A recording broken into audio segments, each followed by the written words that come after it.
Hello and welcome to episode 2 of the Motogp Xtra podcast. I'm Rhys, better known as Biker Gaming, and joining me today for some in-depth analysis is Dylan.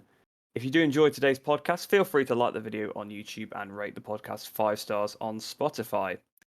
So kicking off the Mandalika GP with Moto 3 qualifying, there was a little bit of controversy because Riccardo Rossi had a huge crash at turn 2. I think he was even knocked out. It looked like he'd been pretty knocked out, but then he got straight back on his bike. It was just completely weird. What do you think of the stewards after the first couple of races, Dylan? Yeah, we've had two races so far, and we already have to kick off the episode with stewards failing the sport again. He was clearly, if he was not knocked out, he was definitely shook up, and he got up, rode back, and a lot of people giving out. And we will cover later in the episode another concussion scenario. So they're very inconsistent, and once again, qualifying Moto 3 FIM stewards are just always something with the stewards going on. It's not nice to see. We just want to have some. We've had so many issues this weekend. We were kind of hoping that the stewards would be on the money because we had some weather issue, track issue, tyre issues, and we were hoping the stewards would be on a level keel and be consistent at least. But once again, we did not get any consistency, and we were left confused about the rules as we do most weekends. Yeah, it was really, really strange because even at one point it said that he'd been taken to the medical centre and then it literally showed him on track like a second later, so that was clearly not the case. So, yeah, the stewards, once again, just seeming to let us down. But on a bit more of a positive note, obviously being the Indonesian Grand Prix, what a qualifying from Mario Aggi, putting it on the front row in front of his home crowd. It's unbelievable. I'm sure the fans absolutely love that. I mean, it's great for him. What do you think of Aggi's performance this weekend? Aggi built a brilliant performance all the way up to Saturday. It feels like he just peaked in Q2 on Saturday, and his weekend kind of went down from there. But he started out good on Friday. I think he was P4 in one of the free practice sessions, and we're all kind of hoping he'd have a good qualifying. And then to throw it on the front row, we were all shocked by it and delighted to see that the home rider, the 18-year-old, had managed something special at his home race. But yeah, good to see. They absolutely adore him in Indonesia, and it's good to see another young Asian rider come through and showing a bit of pedigree to put it on the front row up against a very stacked Moto 3 grid. Yeah, it was really, really good to see Aggi at the front there. But speaking of other fast rookies, we've got Diego Marrero once again impressing this weekend. He had a fantastic weekend in Qatar. Unfortunately, the race didn't really go to plan for him, but once again, looking really, really good in qualifying. I think he was second on the grid, wasn't he? So he's been so impressive so far. He sort of came out of nowhere. I don't think anyone really touted him as someone that was going to do this, but he seems to be amazing so far. Yeah, again, with last year with Pedro Costa coming through, blowing everyone out of the water as a rookie, we thought this year we go, okay, we'll see more rookies maybe fighting for top 10s, and we'll talk about how great result for a CV rider to come up and get into the top 10 in the world. But we've had 3 or 4 rookies this year with also just a quick shout out for Daniel Holgado, P9 for him in his second race, only just under 6 seconds off at Dennis Foggia, who was 3 and 4 seconds ahead of P2. So we'll get into in the race. It was a huge battle for P2 and P3. But yeah, rookies really showing off some serious performance early in the season. Yeah, I hadn't even really thought about Holgado, but yeah, he actually did have a really good performance, wasn't he? It was the sort of the 4 Red Bull KTM bikes were all sort of battling throughout that. So whilst we're talking about the battle, we may as well talk about the big scrap for second place. What a battle that was! Obviously, the 2 gas bikes, obviously the 4 Red Bull KTMs, like I mentioned. Obviously, there was Mino involved as well. I think Tatai was obviously involved. Just so many riders. It was a super aggressive battle, and to be honest, I was surprised how relatively clean they kept it for Moto 3, because we saw in last week's race there was a few collisions. Garcia, obviously I think he knocked Tatai off actually last week, wasn't it? It was Tatai knocked off, and obviously there was a contact between Toba and Masia last week as well. But this race did overall seem a bit cleaner, but some of the moves were still a little bit harsh. But it was a great battle for second place. What did you think to that? Yeah, great battle again. 11 riders going for P2. Now in the end, Eisen Guevara just managed to get, just having the extra season, the class seemed to just figure out with about 3 laps ago, managed to gap Mino and Tatai and the like behind him, and end up having a bit of a comfortable P2. But the final pace on the podium, that was 10 riders. You couldn't really put a question on any of them not getting on it, because they were all... There's something about the Mandalika circuit. It's a bit like Sepang, where there's multiple lines. You can really shove it up the inside for a block pass, and where some circuits you go, okay, there's 3 places on the track you can overtake, and they're all crazy into them spots. It's like every second corner there's someone going for a really tight line.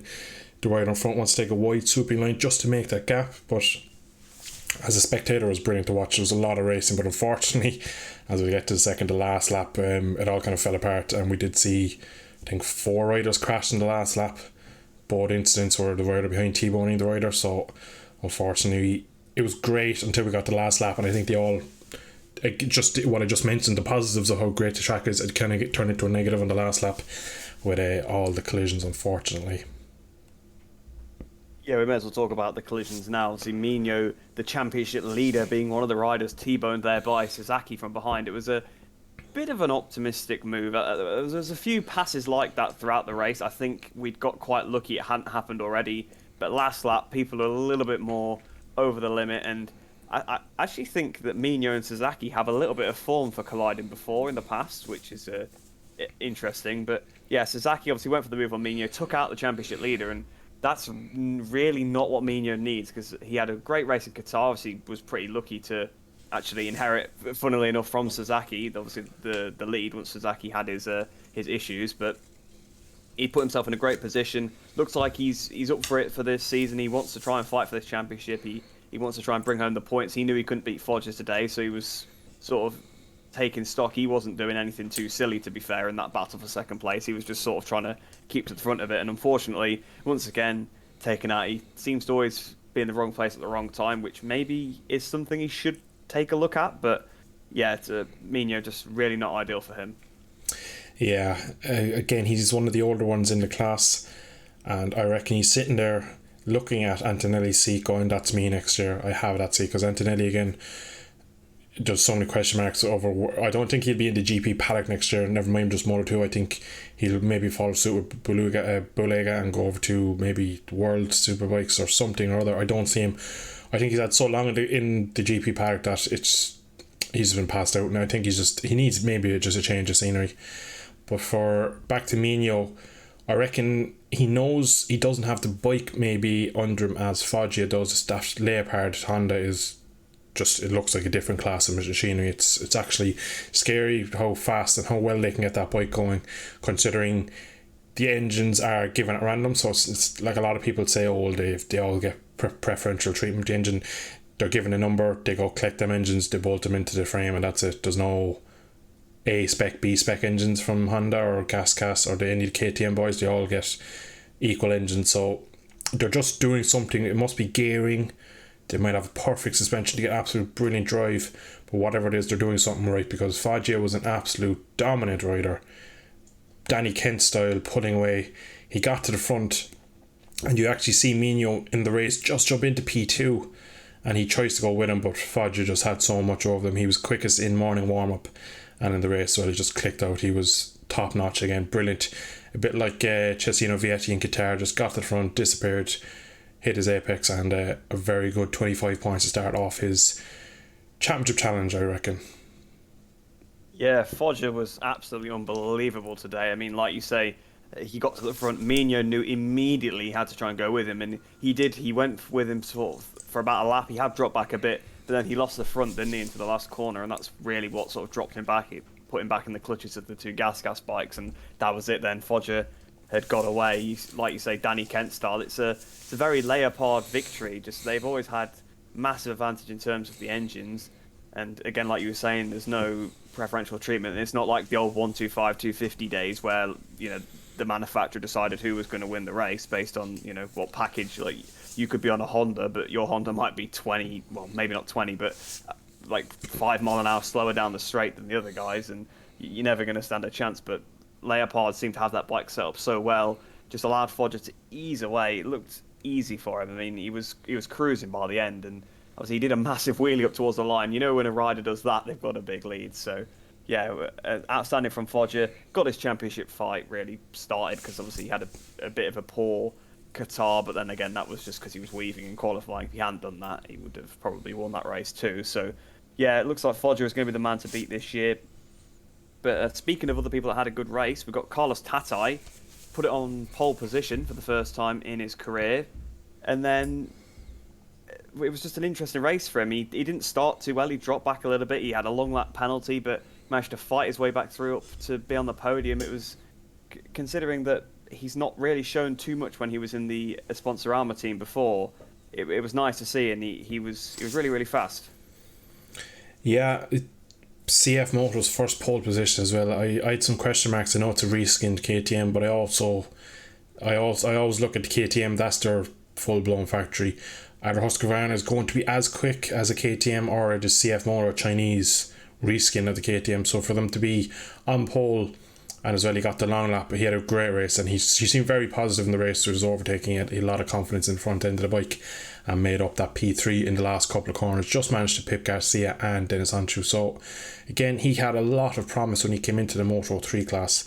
It took a couple of years to kind of get his head around the speed of the world level riders, but maybe now this year he could have a good season. He started well, and it was great to see another new rider on pole position. But I'd say that is probably everything we've covered for Moto 3. So we're going to jump on now to Moto 2. Dixon finally showing his potential in qualifying, sticking it on pole. What did you make of the British riders' overall weekend up to his pole position lap? Well, it was really a phenomenal weekend because, well, I would say it was unexpected, but based on his pre-season form and his form from Qatar, it's not too unexpected. But the way he sort of dominated the weekend, obviously, he was top when it was a bit wet. He was top when it was dry. He put it on pole. He looked the part all weekend. It looks like he's finally clicked with Moto 2. He's shown some signs of brilliance in the past, which we saw back in 2020 at Le Mans. Obviously, he was leading the race for a while till he crashed, and we'll sort of come back to that later. But yeah, he's shown some potential over the years, and when he was in the Aspar team before, obviously it was a KTM, so he wasn't doing too well. But this year, he seems to really click with the team, really click with the bike, and he seems really, really fast, which is nice to see because he's a nice guy. So yeah, it's always good to see the nice guys doing well, and just really, really good to see.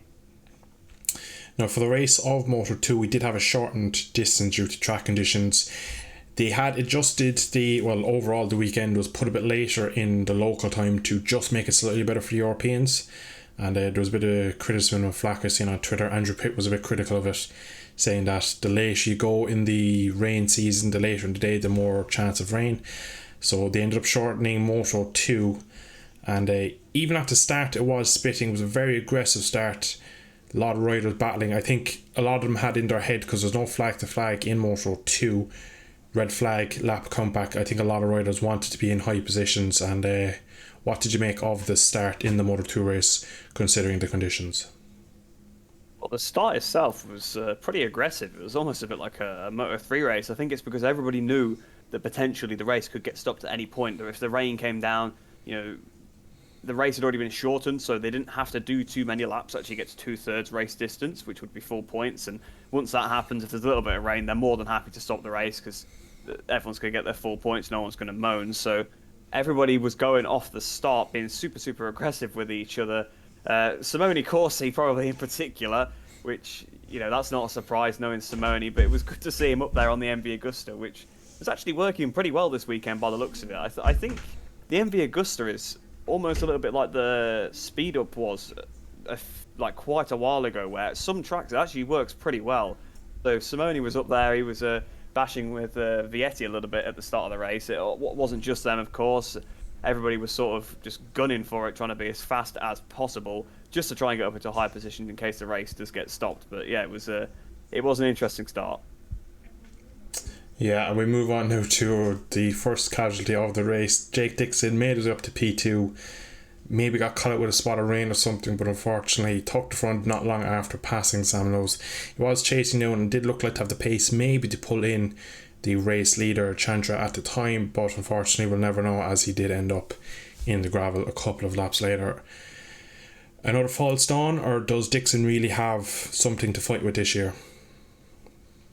I think in terms of his pace, he's definitely shown that he's got it, because obviously the way he has been throughout testing, throughout the Qatar weekend, obviously his race pace in Qatar was phenomenal. It's just he was a victim of the sort of the thing with the Costa and Aldeguer where they all ran wide the first corner, and in Moto2 you can't come back from that. It's just too competitive of a field. So I think Dixon has got the pace. By the sounds of it, from what he said on an interview, he did everything the exact same. They looked at the data and he fell off. So I think, yeah, he probably did just get a little bit unlucky with a wet patch. But of course, that is 2 times he's fell out of a good position, and really there's the only times he's been in that kind of position. So hopefully he doesn't beat himself up too much with that. Hopefully it doesn't become an issue, but it is a little bit of a pattern. Obviously it's only twice, so it's not too bad, but you know, if it happens again, then people are going to start asking questions. So yeah, Dixon was a bit of a shame for him, but you know, it was still a good showing overall. He was quick, so it wasn't the end of the world really. But like you say, he was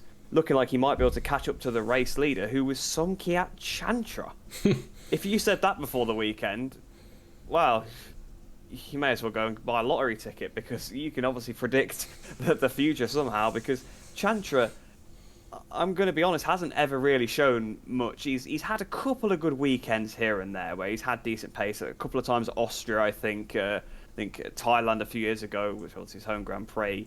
So bit start-stoppy kind of tracks. He's shown some pace there or thereabouts. I think once he did have podium pace, but I think he sort of faded or fell off. I can't remember. It was a few years ago now. But there was one race I do remember where he actually could have potentially fought for the podium. But he showed good pace yesterday, on Saturday in qualifying, sort of out of nowhere.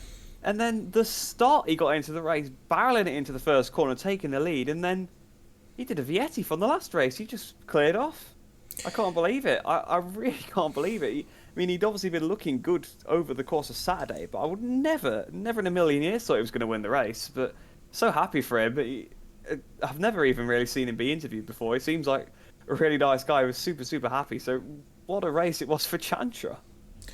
Yeah, I think it was just he had the perfect operating window of that kind of conditions where it was humid, moisture on the track, a few drops of rain, and I think that's just, like they always say, you never beat an Irishman in the rain, or the British are always good in mixed conditions. Same goes for when it's hot, sticky and moist, and just that kind of horrendous condition no one wants to ride. I think, look, the Malaysians, the Thais, Indonesians, that's what they grow up riding day in, day out, so it's just absolutely suited them down to the ground, and it was brilliant to see him get his debut win. But midway through the race we did have rain, and Dunlop did say, what, about 6 laps ago, I think, that it was a bit of a question mark of how the tyres had held up because of all the mixed conditions. Nobody had really done a full length race run. So what did you make of the last third of the race with all the rain, the issues with maybe tyres? How did you think it all worked out? It must have been pretty tough for the riders, because of course there was rain coming down, but I think it was more mental rain. It wasn't really wetting the track too much. Obviously, there probably was a little bit of dampness, because, well, like we said, that might have been what happened to Dixon, really. But yeah, I think it was important they just kept their pace up and didn't slow down, because that's what can cause you to crash in those kind of conditions where you slow down and perhaps I say you lose a bit of temperature, but you definitely weren't going to lose temperature today. It was absolutely, it was unbelievably hot. So yeah, you've just got to try and keep your pace up, keep your concentration there, don't get distracted by the rain, not make the mistake. And of course, yeah, obviously it was an unknown for the riders. They didn't know how the tyres were going to last. Obviously, the Dunlop Moto2s are a pretty safe bet. I mean, you could ride on them all day and they'd still have a bit of grip left. They are unbelievable tyres. They last for so long, and as it showed, there didn't seem to be any tyre issues for anybody. I didn't see anybody dramatically drop back at the end, so everybody seemed to be in the same boat with that, and it was kind of typical Moto2 in a way towards the end. The gaps had formed, and that was it. You can't really bridge the gaps anymore. So yeah, the tyres seemed to make it to the end of the race. Everybody sort of stayed upright during the wet conditions, so yeah, it was fairly typical Moto2, really. Yeah, quite a quiet race, really. Not those, obviously, the aggressive start, Dixon making a few moves. Everyone was a bit surprised with Chantra out front, but other than that, it was kind of I wouldn't say a boring race, but it was your typical Moto2 going through the motions. Cesino Vietti obviously seemed to have serious pace, and again managed to get ahead when he finally passed Simone Corsi, managed to gap him and just started taking people, and eventually got to P2, and he had a very good race. And now I don't know, is it too early yet? Because always, now obviously this is our first Indonesian Grand Prix in 25 years, but we usually start off with Qatar, Termas, Texas, our opening three, and they're always a bit of an anomaly. You're in different parts of the world. A lot of people, it's kind of well known saying that the season starts in Jerez when we have the start of the European rounds, and usually whoever wins the European rounds, that's really your man for the championship. So it'll be interesting to see Cestino when we get to Jerez. Can he replicate his form that he's had so far in Qatar? And now also, just early in the race, he had few issues, getting beaten up by Corsi was a couple of them. And if he maybe got a better start, you never know, he might have been able to push Chancellor into a mistake. But definitely highly impressed with Cestino so far. So keep an eye on him for when we get to Europe. I think if he's strong in Europe, he's definitely my favourite for the championship at the moment. With the likes of Lowe's still having a few issues with his wrist, and rookie Pedro Acosta just finding his feet a bit tougher than he thought it would be early in his Moto2 career. But other than that, there wasn't much else to say about Moto2, so we're going to jump swiftly on to the Motogp. But before we get into the race, we have a lot to cover over the weekend. So the issues with track temperature on Thursday, the track temperature was 67 degrees, which is nearly, I think, the record for the hottest temperatures we've had on track. So Michelin were forced their hand to bring a 2018 style tyre where it was basically, it doesn't absorb heat as much, doesn't have much grip, a bit of a bowling ball tyre if you will, and it really threw up the grid for Friday and Saturday. What did you make of the tyre changes before the Mandalika GP? Well, first of all, I've got to say, I think it was the correct decision. You've always got to go with the safety option. Obviously, Michelin got all that data from the test. We're like, yeah, these tyres are not going to be safe to use. So they brought the old the Southeast Asian tyre, really, isn't it? For these temperatures, that's what this tyre was made for tracks like Thailand, I suppose now Indonesia, now it's on the calendar. So this old sort of 2018 style tyre was designed purely for these races to make it to the end. So bringing that tyre was the right choice, but it definitely caused some chaos for quite a few riders. That's mainly what is going to be spoken about, I suppose, before we get onto the race. Obviously, we had the Suzukis were both struggling really all weekend. Mir in particular, Rins could kind of make it work a little bit, but Mir just was, I think he was bottom of the timesheets in the first free practice session. And I don't think he's ever been bottom of the timesheet ever. He's been quick since he started in MotoGP, so it was a shock to see that for Mir. Obviously, he wasn't getting on with that. The Hondas were all complaining, so yeah, there was lots and lots of issues with the tyre for some of the manufacturers, but then some of the other manufacturers, I think it might have suited them a little bit. I think the KTM in the dry was looking a lot better, definitely, so perhaps that different tyre was suiting them, but everybody's in the same boat, everyone's got the same tyres, so you got to just adjust your setup accordingly. Marc Marquez is what we're going to have to cover next. Unfortunately, Marc has had... It's a strange weekend for Marc. I had some flashbacks to Valentino at Laguna in 2010, I believe it was. 4 crashes for Rossi that weekend, 4 crashes for Marquez this weekend.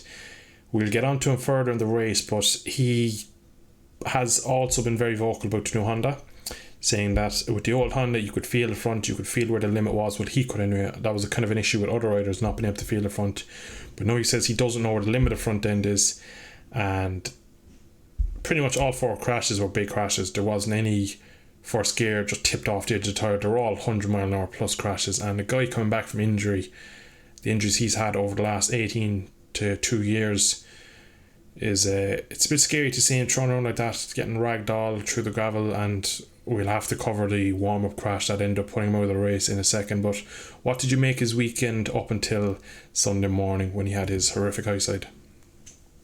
It was kind of abysmal from start to finish, wasn't it, his weekend? I mean, I think he was the fastest Honda looking at it, but it was going way over the limit. It was like watching 2015 Marc Marquez again. He just couldn't accept the fact it wasn't his weekend, and he was just trying and trying and trying, and he was crashing all the time. He obviously is struggling with this new Honda. In Qatar, it seemed like he wasn't quite there because obviously, well, he got beat by Paul, so that kind of, he's always been the top Repsol Honda rider. He's never been beaten by a teammate, really. Pedrosa, when he first started, could beat him on the occasional weekend, but really, since then, no one's been close to him. So him losing there showed he was struggling with the Honda. But this weekend, he was, like you say, 4 crashes. Obviously, 2 in qualifying 1. So he was in qualifying 1, which is fairly unusual for him to begin with. Although, I suppose not so much as of late, but in his career as a whole, that's pretty unusual. Then he crashes twice in qualifying 1, just trying to get through into qualifying 2. And then, like you say, he had the huge crash in warm-up. His weekend just wasn't.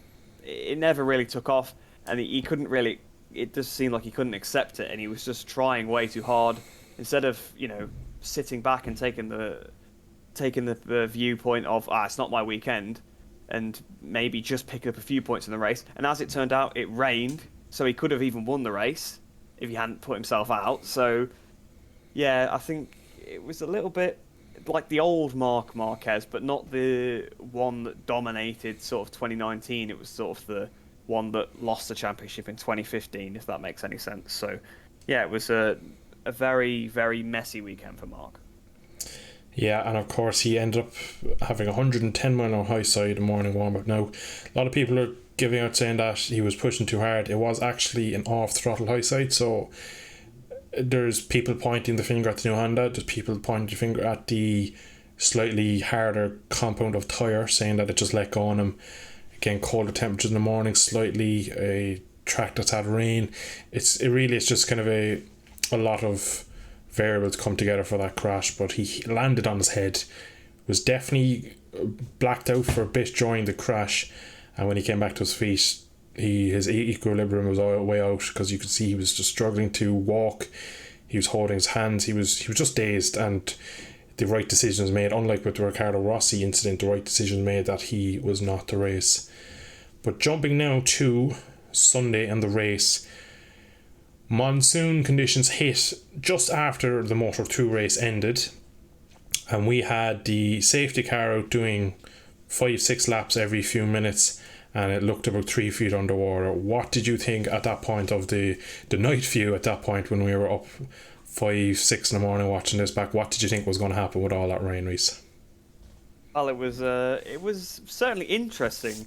It very much reminded me of Silverstone 2018, the whole thing, obviously, with that race being called off due to the rain. Obviously, there was a lot more rain here, but obviously, again, similar, it wasn't draining, so there was so much of it, and all the TV having to try and fill while they're waiting for news to see what happened next. But yeah, it was insane amount of rain. Obviously, the safety car was virtually underwater, so there was no way there was going to be a race. But good job they brought the Shaman in, mate, to stop the rain, because we got a race in the end because of that. I mean, that was interesting. Probably one of the highlights of the weekend was just that whole situation. I mean, if you were watching it on BT Sport as well, all the presenters there were having a right good laugh, and then Fabio Quartararo started messing around with the pole and just taking the mick out of him.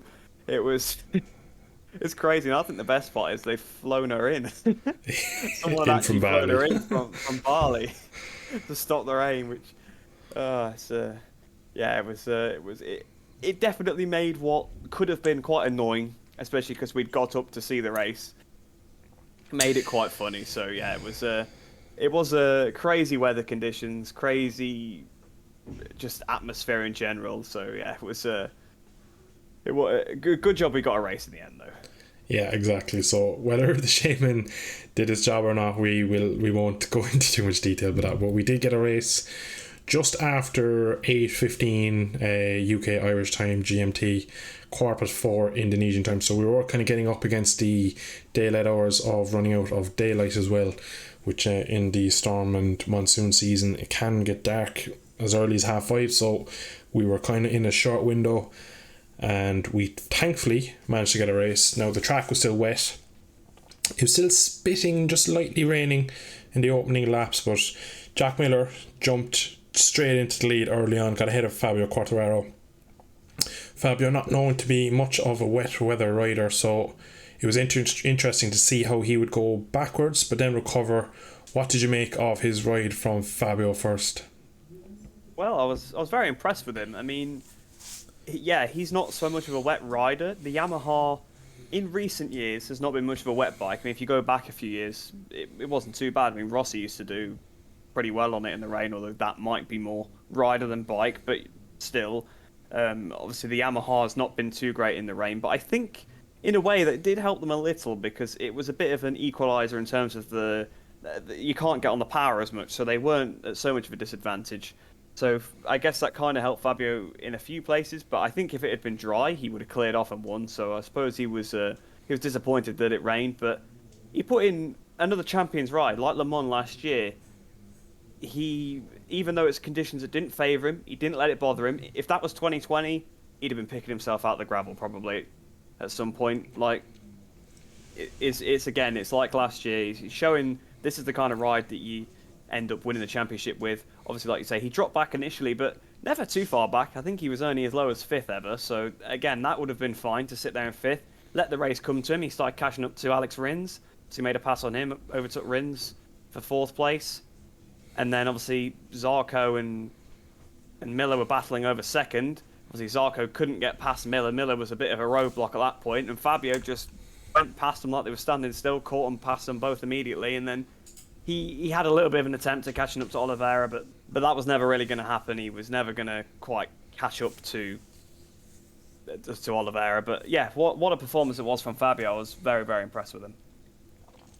Yeah, and we have to cover Jack. He did get a great start, and when I was watching the coverage, waiting for the race start, I was kind of tipping my hat. This is Jack Miller, Le Mans, Assen. These are Jackass.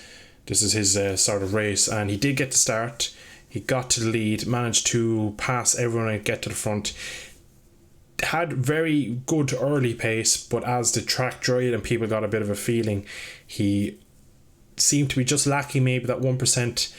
Ended up being, like you said, a bit of a roadblock. Miguel passed him, and I wouldn't consider Miguel Oliveira a wet weather specialist, but he was very confident, and just the overall grip they had in the rain was something that I've never seen from a MotoGP bike. They looked so quick in the rain, like the way they were turning in, the braking, the way they were picking it up on the throttle. It was obviously fresh tarmac like that will give serious grip, but I was watching it, and the fact we saw little crashes, we only had one crash the whole race, and that was Jorge Martin, who actually just had a bit of he was kind of defending from Frankie, just kind of moved across and came back across the racing line, just touched a bit of a stream while braking with maybe 4 or 5 degrees of lean angle, front locked, and away she went. But magnificent Miguel Oliveira, that was something special. Maybe KTM aren't as in a dark spot as they were last year. P2 in Qatar, and now a race victory already in a season that for a lot of people thought KTM would see them down with Aprilia and being at the back of the grid. What did you make of the KTM performance in Mandalika? Well, it was a bit of a surprise really, because they didn't look too great in testing, like in any of the tests, either Sepang or Mandalika. Also, they've brought in the new team manager, which seems to be helping out quite a lot, but it was it just sort of came out of nowhere. They were both looking good all weekend, actually, to be fair. Even in the dry conditions, they were looking very good, but Oliveira made a great start. Obviously, like you say, he sat behind Miller for a little bit, realised he was quicker, took the lead, and just controlled from the front, just like most of his MotoGP victories have been. Obviously, back in Portimao 2020, he just cleared off, controlled from the front there. Catalonia, he took the lead and just sort of controlled there. Obviously, the only anomaly to that really being Austria 2020, where he took the lead at the last corner when Miller and Polisbagro sort of both tried to have a contest, see who could brake as late as they could into the last corner. But again, he was just sat there comfortable. So that seems to be the way that Oliveira goes about winning his races. And I think that's kind of been the way he's done it throughout his whole career, to be fair. He's been very happy to be out the front and controlling the race. But speaking, obviously, the KTM performance, we've got to give it a little bit of a shout out to Brad Binder, because pretty much unknown to everybody throughout the race, he actually had to do the whole race with his ride height device down because something happened to it, which does bring into question a little bit about the ride height devices, and there has been a little bit of talk about that over the weekend. But yeah, well done to Brad Binder for actually managing to keep that upright on a failing ride height device. Yeah, and for people who don't know, when they do go to wet conditions, the first thing they do is they just soften the bike up. The key thing for the wet is they like more weight transfer, so when you brake, they like the body of weight, the centre of gravity to go forward, just to generate heat, give the rider feeling. And the ride height device does the exact opposite. It will make the bike as rigid and low as possible. Every time I read this, I kind of think to myself, how the bloody hell did he make it one corner in the rain? It obviously goes one to how good the bike is, how good Brad Binder is as a rider, and obviously the track conditions, how grippy it was, because there would have been absolutely no give in that bike. That bike would have been rigid the whole race long, and like most riders would have pulled into the pits, would have went backwards. He still fought for P10 coming home in a really, really respectable P8 ahead of his brother in P10. We have to mention, of course, Darren Binder. We mentioned him in episode 1 and once again in episode 2. What a stunning ride. Now, he was one of the only riders in testing to go out during the wet weather. And look at this, it's obviously paid off for him. Brilliant ride. Battling his brother. There was a brilliant picture on BT in the penultimate corner of Brad just going up the inside of Darren, picking him up, and Darren just has a quick look across his brother. It was a great shot to see the two Binders battling. But again, a top 10 in his second race in the wet. Absolutely stunning from Darren. What did you make of the young rookie's performance? Well, yeah, again, in the last episode, we obviously said he had a good race in Qatar, a good rookie race. Yeah, again, we're applauding Darren Binder, and Darren Binder was the guy that everyone thought, why has he got a MotoGP ride? You know, he's sort of shown, okay, he's all right in Moto 3, but perhaps he should have got to Moto 2. But he's been top rookie by quite a way, really, hasn't he, so far in the races? Maybe not in terms of headline times and stuff, because Bezecchi's been looking very good, but yeah, Binder picking up top points out of the rookies. I think obviously he just missed out in the last race to Remy Gardner, but he must be fairly well off in the top rookie standings now, because I think he beat the other rookies by quite a few places, because there was that massive scrap that he was involved in. So yeah, Darren Binder, I mean, on the Yamaha as well, which, like we were saying when we talk about Fabio, is supposedly not a wet weather bike. Fair play to him. What a weekend. Yeah, and just for the other rookies, we had Remy Gardner in last to the finishers in 21st. Bezecchi, bit of a disappointing for me. You expect that Ducati to be a bit better in the rain, and Bezecchi is almost a 6 footer, so he's one of those taller riders that you expect a bit more in the rain. 20th for him. Fabio Di Giannantonio P18 and Raul Fernandez P17, so 4 out of the 5 rookies making up the back 4 out of the 5 positions, and then you go all the way up to P10, beating the likes of Alex Marquez, Paul Sparrow, Luca Marini, Francesco Bagnaia, and Enea Bastianini, the championship leader going into that race, who he had big issues early in the race. I think that might be the first time he rolled that bike in the rain, because he was 4 seconds a lap slower than Jack in the opening race, or the opening laps of the race, I should say. But he did manage to fight his way back to a respectable P11. Probably again showing why it doesn't really pay off in the championship season to be in a privateer satellite team. Just missing out a small bit. But overall, what did you make of the 3 races from Mandalika and the first Indonesian Grand Prix in 25 years? It was very, very good, really. We had some good races throughout. Obviously, like we said, it was an aggressive fight for second place in Moto 3. The start to Moto 2 was pretty tasty. Obviously, there was the rain as well, so Moto 2 keeping us interested. And MotoGP was a good race, which you don't always get in the rain. Sometimes the wet races can be a bit boring, but there was lots of chopping and changing of position. Obviously, we had that massive scrap. You don't see that in MotoGP. A long train of riders like that fighting for like 8th position, so that was pretty incredible. Obviously, the title rivals in MotoGP, the title favourites, all struggling except Quartararo, really. Obviously, Bagnaia, like you said, was proper down 1 point. He's picked up 1 point from the first 2 races. That's talking championship over already, kind of thing. Obviously, it's not been the ideal start to some of the others, like Quartararo, obviously Marquez being out, so he's got lucky in that way. But let's say Quartararo had won the first 2 races, you'd be looking at, you're already, up against it. So Bagnaia definitely needs to try and improve for the next race. But speaking of the weekend as a whole, it was I think it was a really, really good weekend. I hope the Indonesian fans really, really enjoyed it, because, yeah, like you say, first race in 25 years for them. Yeah, now the only thing is, a lot of people were saying that maybe we came a year too premature. They opened the track was finished a month before World Superbike went there at the end of last year, and from all the renders and all the plans of what the track was going to be, it's pretty bare bones at the moment. As well as, I didn't know this beforehand, but it's on a small island that isn't connected to the mainland, so you have to fly out there, and it is, especially for the average Indonesian, it's apparently a race ticket is a third of their yearly salary, so big issues there off the track with accommodation being overpriced. I saw Simon Paris on Twitter saying one night on a hotel 2 kilometers from the track, €212.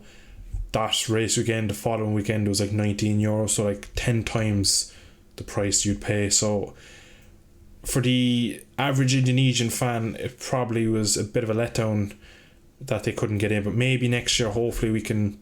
I think it was a good learning process, because the time of the day we were kind of still in the monsoon season. If we could maybe just push it a couple of weeks later in the year next season, and just a slight bit of running, and maybe again another year's development to that track, I think it could be a great track in the future. But a bit of a shaky start, but again, it's to be expected when we go to a country for the first time in 25 years, new track, everything is just going to be a bit rusty the first one. So I look forward to going back to next year. I do like the track. It does provide some good racing, and of course the Indonesians are mad for the sport, so it's great that we have a race in Indonesia.